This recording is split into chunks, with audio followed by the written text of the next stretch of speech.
కాకినాడ జగన్నాథపురం 26వ డివిజన్లో 2 సంవత్సరాల క్రితం కూల్చివేసిన కమ్యూనిటీ భవనం స్థానంలో ఇప్పటి వరకు నూతన భవనం నిర్మాణం చేయకపోవడంపై ఆందోళన వ్యక్తం చేస్తూ మున్సిపల్ కమిషనర్కు వినతి పత్రం సమర్పించారు.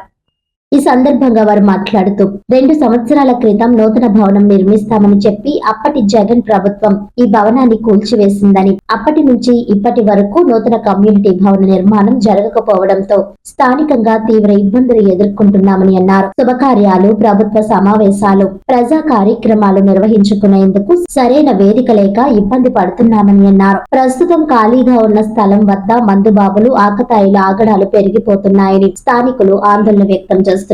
ఈ నేపథ్యంలో ఎన్డీఏ కూటమి ప్రభుత్వం అధికారంలో ఉన్న సమయంలో అయినా తక్షణమే నూతన కమ్యూనిటీ భవనాన్ని నిర్మించాలని డిమాండ్ చేస్తూ 26వ డివిజన్ ప్రజలు మున్సిపల్ కమిషనర్ కు వినతి పత్రం సమర్పించారు. ఈ కార్యక్రమంలో భారతీయ జనతా పార్టీ కాకినాడ జిల్లా కన్వీనర్ సంగాని సత్యం, కరి వీరేంద్ర, ఓలేటి శ్రీను, సింగిరిమల వీరబాబు, పిసింగి ఆదివిష్ణు తదితర బీజేపీ నాయకులు, కార్యకర్తలు పాల్గొన్నారు.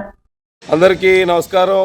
నా పేరు కోకిలగాడి గంగరాజు, భారతీయ జనతా పార్టీ జగన్నాథపురం మండలి ఇన్ఛార్జ్. అలానే మా జిల్లా పెద్దలు సంగాన్ సచిన్ గారు, ఫిషర్మెన్ సెల్ జిల్లా కన్వీనర్, మా మండల ఉపాధ్యక్షులు కర్రి వీరేంద్ర గారు, మా యువమోర్చా నాయకులు అందరూ కలిపి ఏదైతే కాకినాడ జగన్నాథపురం 26వ డివిజన్లో గత 25 ఏళ్ళకు పూర్వం అక్కడ కమ్యూనిటీ భవనాన్ని నిర్మించి ప్రజల సౌకర్యాల కోసం వారు శుభకార్యాలు చేసుకునేవారు.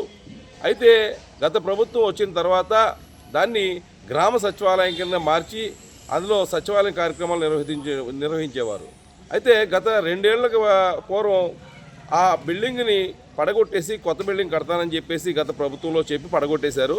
అయితే ఇప్పుడు వచ్చిన ఎన్డీఏ కూటమి ప్రభుత్వం ఏదైతే పడగొట్టేసిన భవనం ఉందో ఆ భవనం స్థానే నూతన భవనాన్ని నిర్మించి 27వ డివిజన్ ప్రజలకి సౌకర్యాలు తీస్తారని చెప్పేసి కమిషనర్ గారికి ఈరోజు అర్జీ ఇవ్వడం జరిగింది. నమస్కారం.